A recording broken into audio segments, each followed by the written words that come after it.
Assalamualaikum warahmatullahi wabarakatuh. Nama saya Muhammad Andika. Saya dari kelompok 1 yang beranggotakan saya sendiri, Viola, Amberly, Aini, Davin, dan Azam. Kelompok kami akan mengklasifikasi tentang pengamatan tanaman di sekitar saya. Oke, pertama-tama saya akan menjelaskan tanaman ini. Tanaman ini namanya Furcrea foetida. Nah, atau agave putih kuning. Nah, agave putih kuning ini merupakan monokrapik parential yang berkerabat dengan genus dan agave dan juga Amerika juga. Tanaman ini umumnya tidak mempunyai batang. Nah, tanaman ini tuh hidup dari Amerika Karibia, Amerika Selatan Utara, Amerika Selatan tapi bagian utara. Nah, di sini juga dia hidup di beberapa tempat seperti hutan terbuka, pinggir jalan, rel kereta api, tanggul, tebing, dan di taman juga bisa nih seperti ini. Lalu ada jenis tanaman. Nah, tanaman agave putih kuning ini merupakan jenis tanaman hias. Tanaman ini berbentuk daunnya memanjang dan tanamannya berbentuk seperti semak gitu dan berbentuk seperti huruf V juga. Dan terakhir ada cara berkembang biak tanaman agave putih kuning ini. Tanaman ini berkembang biak dengan cara anakan tanaman, yaitu bulbil. Nah, bulbil ini juga ada ribuan cabang-cabang gugusan bunga besar. Ada bunga besar. Oke, setelah membahas agave putih kuning, selanjutnya saya akan membahas tentang ini. Ini adalah bromelia hijau atau nama latinnya Neoregelia cruenta. Nah, si bromelia hijau ini adalah salah satu jenis tanaman hias. Dia juga termasuk dalam kelompok nanas-nanasan, dan tanaman ini kaku dan batangnya bisa cepat patah jika tidak berhati-hati. Lanjut, untuk habitat si bromelia ini dapat bertahan hidup di ruangan dengan pencahayaan yang minim. Jadi gelap-gelapan juga dia gas saja. Dan lembab juga cocok diletakkan di luar ruangan karena menyukai lingkungan yang berangin. Presentasi dari kami. Dan selanjutnya ada cara jenis tanaman ini. Ini merupakan tanaman hias. Tanaman hias yang dikenal dengan keindahan dan keunikan dalam bentuk daunnya. Ini daunnya seperti bentuk lurus gitu, dan di ujung daunnya ada merah-merahnya. Ini juga menjadi ciri khas sendiri tanaman bromelia ini. Bromelia hijau dapat ditaruh di indoor atau outdoor seperti ini, juga di pot atau sebagai dekorasi dan koleksian. Selanjutnya cara berkembang biak bromelia dapat diperbanyak dengan merobek tanaman menjadi beberapa bagian. Jadi dia tinggal dirobek, bisa ditanam lagi. Nah, Anda dapat menggunakan pisau untuk memotong anak dari tanaman bromelia ini. Nah, selanjutnya saya akan menjelaskan tentang bunga melati. Habitat bunga melati berasal dari Asia Selatan, India, Myanmar, dan Sri Lanka. Penyebarannya dimulai dari Hindustan ke Indochina, lalu ke Kepulauan Melayu. Bunga ini menjadi satu dari 3 bunga nasional Indonesia sebagai puspa bangsa. Jenis tanaman bunga melati ini bisa disebut juga dengan Jasminum. Adalah genus semak dan tanaman merambat dari keluarga zaitun. Ada sekitar 200 spesies melati asli dari daerah tropis dan beriklim hangat. Bunga melati diperuntukkan sebagai tanaman penghias. Manfaat bunga melati itu pertama, dapat melembabkan, kedua, mengatasi peradangan, dan yang ketiga, membasmi kuman di kulit. Cara berkembang biak bunga melati itu bisa secara vegetatif dengan cara stek, cengkok, atau merunduk. Bunga melati juga dapat berkembang biak secara generatif dengan bantuan serangga, misalnya dibantu dengan serangga, lebah, kupu-kupu, dan yang lain-lainnya. Selanjutnya saya akan menjelaskan tentang tanaman bunga kertas atau bougainville.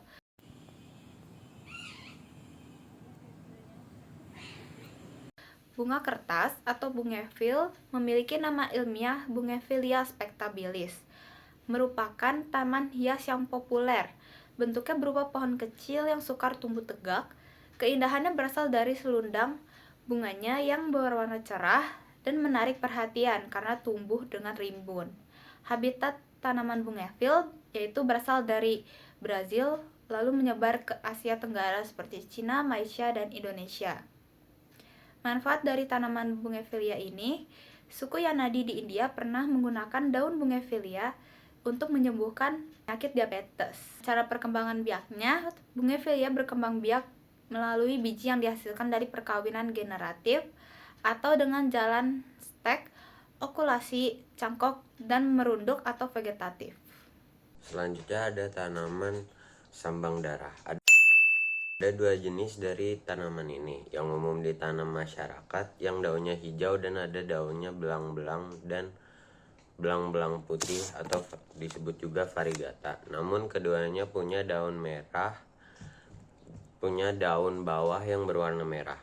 Habitat dari tanaman ini dapat ditemukan di hutan-hutan, semak-semak, dan ladang pada ketinggian hingga 1500 mdpl. Menyukai tempat teduh atau di bawah sinar matahari penuh. Tanah yang lembab dengan drainase yang baik. Cara berkembang biak dari tanaman ini cukup gampang, yaitu cukup dengan stek batang saja tanaman ini dapat tumbuh. Selain stek dapat juga diperbanyak dengan cangkok dan biji. Manfaat dari tanaman ini dapat menjadi bahan lateks yang dapat dihasilkan dari daun. Tanaman ini sangat beracun sehingga dapat menyebabkan kebutaan setelah terpapar. Sambang darah buah akan berubah dari hijau menjadi hitam saat matang. Di Filipina, kayu tanaman ini dijual sebagai kayu aromatik atau diolah menjadi korek api. Nah, selanjutnya saya akan menjelaskan tentang daun ungu. Daun ungu atau bisa disebut juga daun puding hitam adalah tanaman obat yang berasal dari Papua Nugini atau Polinesia yang lalu menyebar luas ke Indonesia. Spesies ini memiliki nama daerah sebagai berikut, yaitu demung, tulak, wungu, daun teman, hendelium, kerotong, temen, kadi-kadi, kobi-kobi, dan daun putri. Cara perkembangbiak daun ungu ini dengan cara pemotongan atau bisa disebut juga dengan stek batang.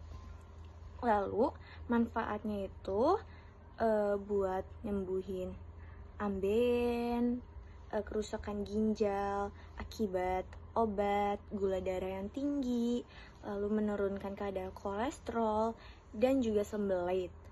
Nah, habitat daun ungu ini merupakan tanaman yang berasal dari Irian dan Polinesia. Tanaman ini dapat ditemukan di dataran rendah sampai pegunungan dengan ketinggian 1250 mdpl. Selanjutnya adalah tumbuhan Neprolepis cordifolia atau pakis kelabang.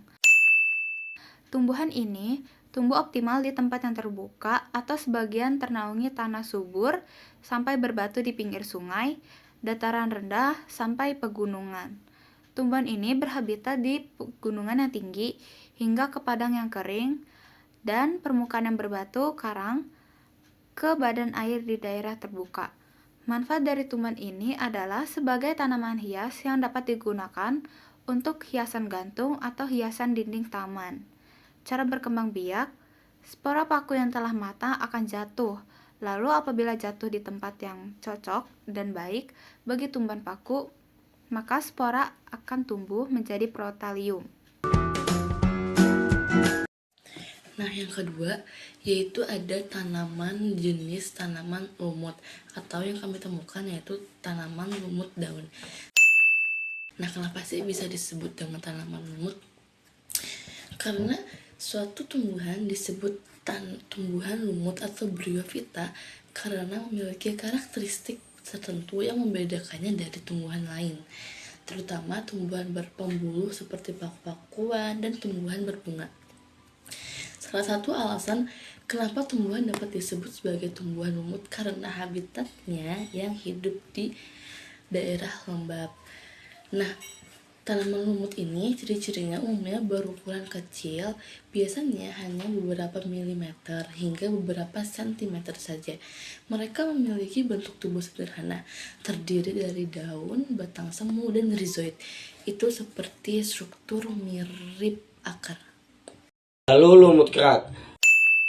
Penjelasan lumut kerak atau bahasa latinnya lichen, suatu organisme menjemuk yang merupakan suatu bentuk simbiosis mutualisme erat dari fungus. Manfaat lumut kerak yaitu lumut kerak atau lichen membantu proses pembentukan tanah dengan cara melepaskan fragmen talus yang sangat halus. Habitat lumut kerak itu biasanya pada di pohon, di tanah, dan di batu karang. Cara berkembang biak, lumut kerak berkembang biak secara vegetatif dengan fragmentasi atau dengan soredium. Talus yang patah maupun soredium dapat terbawa angin atau air ke tempat lain dan tumbuh membentuk lumut kerak yang baru. Selanjutnya yaitu kesimpulan. Untuk kesimpulan, di sini kami menemukan jenis tanaman berbiji tertutup dan juga tanaman lumut di daerah wall climbing. Nah, kenapa sih bisa disebut dengan tanaman berbiji tertutup? Karena tanaman ini tuh bisa disebut dengan tanaman berbiji tertutup karena biji berada di dalam struktur tertutup, yaitu bijinya berada di dalam buah. Tanaman ini berbeda dengan Gymnospermae atau tanaman berbiji terbuka yang bijinya tidak terlindungi oleh buah seperti pinus atau cemara. Tanaman berbiji tertutup itu ciri-cirinya memiliki ciri batang bercabang dan beruas, akar serabut dan tunggang, alat perkembangbiakan berupa bunga, serta daun bertulang dan berhelah. Sekian dari kelompok kami. Wassalamualaikum warahmatullahi wabarakatuh.